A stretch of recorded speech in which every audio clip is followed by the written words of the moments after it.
Hello and welcome to the Business of Meeting podcast. I'm your host, Eric Rosenberg. Over the years, I've had the privilege of helping businesses in the meetings and event industry grow and succeed. And I'm excited to share that experience with you. If you feel alone and overwhelmed, and if you're looking to take your business to the next level, improve your strategy and sales, and connect with like-minded professionals, you are in the right place. I invite you to visit eventbusinessformula.com and join our community of event business owners dedicated to exponential growth. Now, let's dive into today's episode. Do you know what happened on Sunday, 19th of January this year? The Hoosiers of Indiana University became national champion. I know I'm not completely objective, not objective at all, because one of my daughters is studying there, as you can see for those watching on YouTube. And I told her that we bought ticket for the final and that she was on her own for the tuition. No, of course, we watch TV. I'm not going to pay $5,000 for one ticket for sure. But it was phenomenal to watch. But not only that, a true American story. 2 years ago, they were losing everything, and now they're national champion. But you know what really struck me is that I've been watching Coach Cignetti. And what happened with him and what struck me really is that there's no hype, there's no excuse, and there's no victim language ever. Just standards, preparation, and accountability. Standard, preparation, and accountability. Does it sound familiar? Those are the three also elements that would make any and every business owner successful. But that's also what we are most of the time lacking.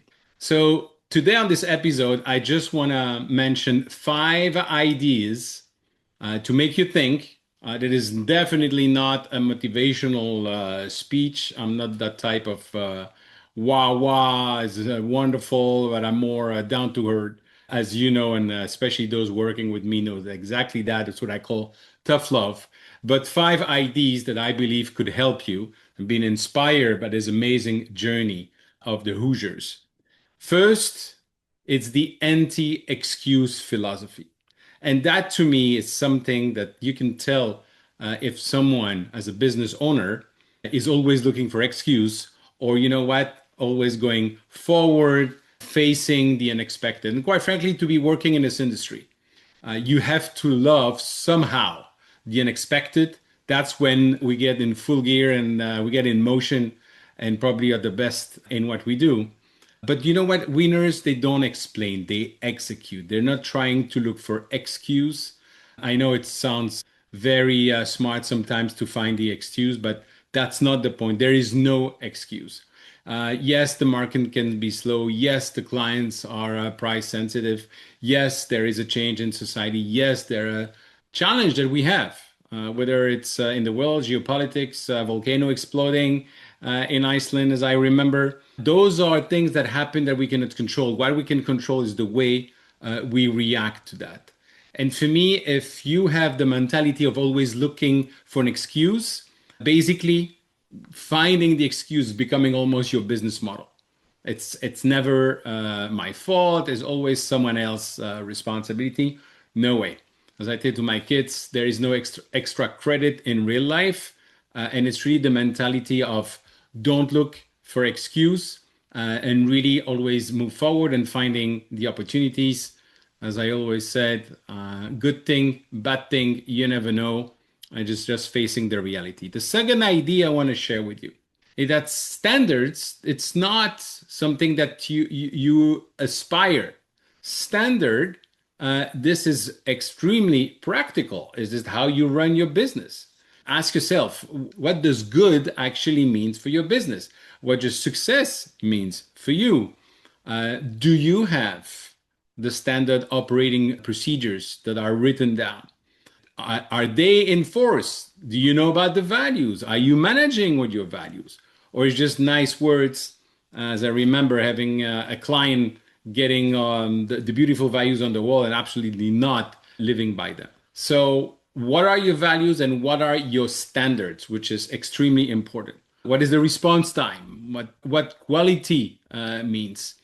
What type of client are you almost selecting and refusing to work with and looking to work with? What is the financial discipline that you have? And what is the team and the culture that you're putting in the team? And for me, it's really that as the saying goes, if you tolerate average, basically you're actively training your business to lose. The third idea I want to share with you, and that's inspired by Coach Cignetti. Preparation beats the motivation. And we have so many examples. There's a story about Kobe Bryant speaking with someone at 4 o'clock in the morning, and the person asking him, "Oh, you're going to train?" "And actually, I'm just coming back from training." It's the preparation. It's always repeating. Remember, at the conference, was able to speak with someone from Portugal who was the world champion in karate. And he was coming to this conference for the sixth, seventh time. It's almost always the same content. And I asked him, "Why are you coming back? You know all this material." And he said, "When I'm preparing for the world champion in karate, I always block 3 months before the championship. And you know what I do the first month of those 3 months? I review the basics." So it's really the preparation, reviewing everything, and not taking anything for granted.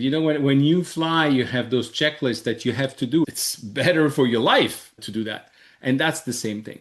You need to be able to have those preparation, whether you like it or not. You have to come and be motivated, even and especially the days when you're not. You need to have system. You need to show up with those systems, even if you don't like it. Because at the end of the day, if you prepare, first of all, you're going to be less stressed, and you're going to be able to react more rapidly and more efficiently when, not if, when something unexpected happen. And the true professional in our industry, they don't wait to be ready. They go, they prepare, they're ready to take the unexpected, and they're not waiting for everything to be absolutely perfect before moving on. Done is better than perfect. What does that mean for you? Preparation in your business, the sales playbook, the pricing strategy, the pricing rules, the visibility that you need to have on your cash flow, and the cadence at which you are reviewing the objective. Your weekly meeting, your daily huddle, that is extremely important. And as one of my friends always said, confidence doesn't come from hype, it comes from reps. And we need to do the reps every day. The fourth idea I want to share with you is that the culture is really what you allow. If you have somebody in your team that is extremely toxic, even if this person is the best salesperson, you need to have a conversation, 2 strikes and out. Because if you allow a certain behavior, even once, it is going to become standard. And so the culture in itself is not what you put on the wall, it's not what you put on your website. It is really what you are living every day. It's who you're promoting, it's what you're tolerating, and also it's confronting the hard facts and not being afraid to, again, going back to the values and the culture, and making sure that everybody buys in. That's how you create a great culture. That's how you create a great company.